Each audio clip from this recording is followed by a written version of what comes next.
High বন্ধুরা, এতক্ষণ আমি চুল ঠিক করছিলাম। দেখো, চুল ঠিক করতে গিয়ে আমার হাতে কলগেট লেগে যায়। আমি একটু কেমন করছিলাম দেখো, কি বলবো।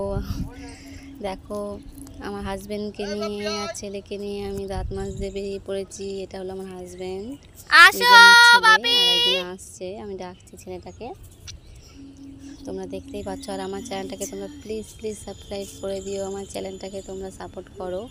আমার নতুন চ্যানেল, এইটা দিয়ে মিনি ব্লগ করছি। আমি তো ভালো পারি না বলতে, নতুন নতুন করতে করতে হয়ে যায়। আমারও খুব ইচ্ছা আমি ভালো লাগতেছে ক্যামেরায়, কত সুন্দর ওই জন্য ভিডিও করতেছি। সাপোর্ট করো, আমাকে বলো আমি কিভাবে ভিডিও করব। আমি তো পারি না, আমাকে তোমরা বলে দাও। আমি এডিট করতেও পারি না, কীভাবে এডিট করতে হয়। তো যেটুখানি পারছি তোমাদেরকে শেয়ার করছি। তোমরা কেমন আছো বন্ধুরা? আশা করি ভালো আছো, আমিও ভালো আছি, কিন্তু অতটাও নেই। বাপের বাড়িতে থাকি।